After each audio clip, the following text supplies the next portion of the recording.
یەکەمین دیداری فیلمی کوردی لە بەرمنگهام لە ڕۆژی حەڤەی ئەمانگە دەستی پێکرد بە خۆشحاڵیەوە شاندێک لە شاری سلێمانیەوە کە بەشێک لە هونەرمەندانی ئەم شارە خۆشەویستەی تیابوون لە نێو لەندە ناتوانیان کە بەشدار بن لە نێو یەکەمین دیداری فیلمی کوردیە و ئەم دیدارە بێگومانم کە توانیوێتی کە چەندین ئامانجی زۆر باش لە خۆی بگرێت و چەندین کاری ناوازە لە ئایندەیە لە ڕێی چەندین دیداری لەم شێوەیەوە بە ئەنجام بگەێنرێ. هاوکارم سەوسان عومەر کە خۆشیان هونەرمەندن و لەگەڵ شاندەکە لە ئێستا لە لەندەنەوە لەگەڵمان سەوسەنگیان سڵاو لێبێ گەویستی منی دەروون سڵاو لێبێ زۆر سپاس بۆ ئەم گفتوگۆیە کە لەسەر یەکەمین دیداری فیلمی کوردی ئەنجامیین. ئەمڕۆ سێهەمین ڕۆژی یەکەمین دیداری فیلمی کوردی لە بێرمینگهام و کۆتا ڕۆژە. ئەم دیدارە ماوەی 3 ڕۆژ بەردەوام بوو کە ئەمڕۆ کۆتا ڕۆژە چەندین کورتە فیلم و فیلمی درێژ بەشدار بوو لەم دیدارەیە. ئێستا منە چمالای بەناسکەمات سەرپەرشتیاری پرۆگرامی یەکەمین دیداری فیلمی کوردی و زانیاری زیاتری لێوەرەگرین. بەناس خان سڵاوە لێبێ ئەگەر فەرمی بۆ ئێرە.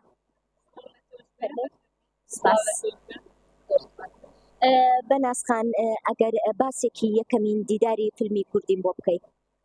یەکەمین دیداری فیلمی کوردی لە بەرمینگهام بۆ ماوەی 3 ڕۆژە بەردەوامە لە حەڤە و لە 16 و حەڤە و 18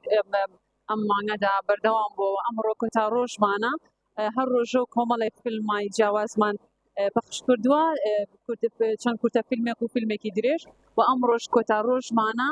2 فیلمی درێژ و 2 فیلمی کورتمان هەیە. ئەو فیلمانەی کە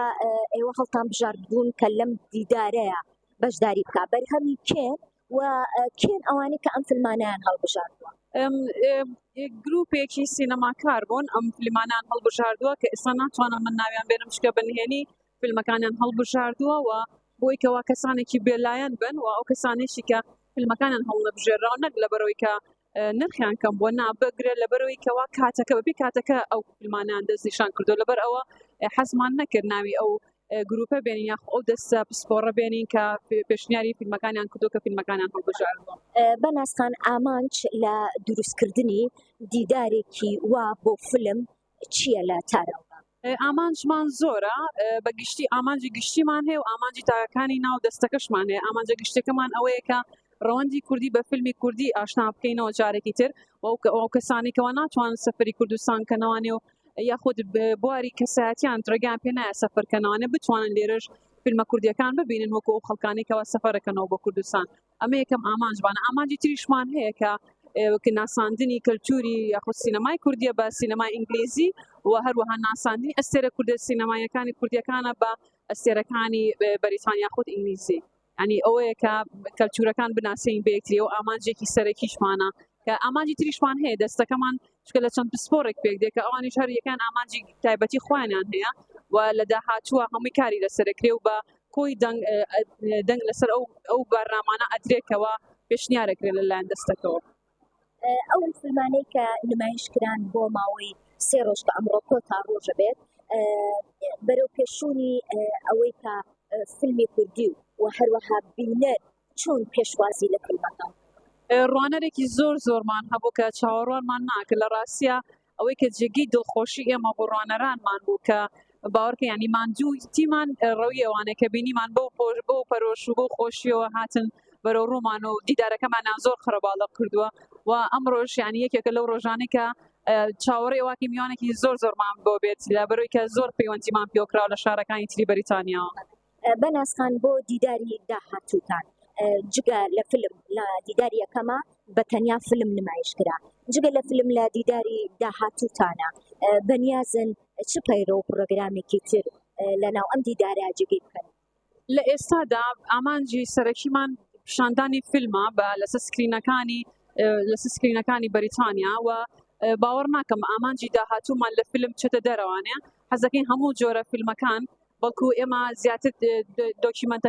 فیلمی دۆکیومنتەری یاخود فیلمی ئەنیمیشن فیلمی کۆمیدی ئەمانەش داخڵەکەین لەناو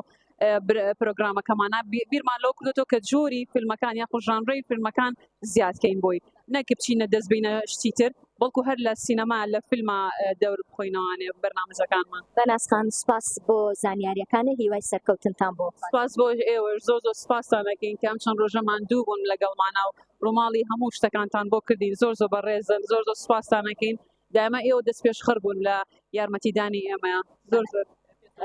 بەڵێ سپاس بەڵێ دەروون میوانێکی تریشم ئامادەیە بۆ ئەوەی زیاتر هەمکردنەوە لە سەر یەکەمین دیداری فیلمی کوردی لە بێرمینگهام ببەخشێیان پێشکەشمانی کات لەگەڵ دکتۆر حوسین ئەدیب بەڕێوەبەری گشتی ڕۆشنبیری و هونەر قسە دەکەین دکتۆر گیان سڵاو لێبێ زۆر سپاس بەڕێوەبەری گشتی ڕۆشنبیری و هونەر یا بەڕێوەبەرێتی گشتی ڕۆشنبیری و هونەر چۆن هاوکار و پاڵپشتی یەکەم هونەرمەندانە دواتر بۆ ئەم دیدارە چ هاوکاری و پاڵپشتێکیان بووە؟ بەڵێ من بەپێویستی زانم لە ڕاستیە پیرۆزبایی لە ئەم دیدارە بکەم و ئەمڕۆ کۆتا ڕۆژێکی خۆشبەختانە ئەتوانم بڵێم سەرکەوتنێکی باشی بەدەستێنەوە بۆی دەستخۆشم لەم برادرانە هەیە بەڕاستی کە لێرە زۆر پێوەی گیلاک بوون ئێمە هەر لە وەکو بەڕێوەبەراتی گشتی ڕۆشنبیری و هونەری سلەیمانیە لە سەرەتاوە لە ڕاستی ئاگامان لەم دیدارە بووە کەم تا زۆر و ئامادەی خۆمانمان دەربڕیوە بۆیان کە هەم لە ڕووی معنەویەوە کەم تا زۆریش لە ڕووی مادیەوە هاوکاریان بین و بەڵێنی ئەوەشیان پێدەین کە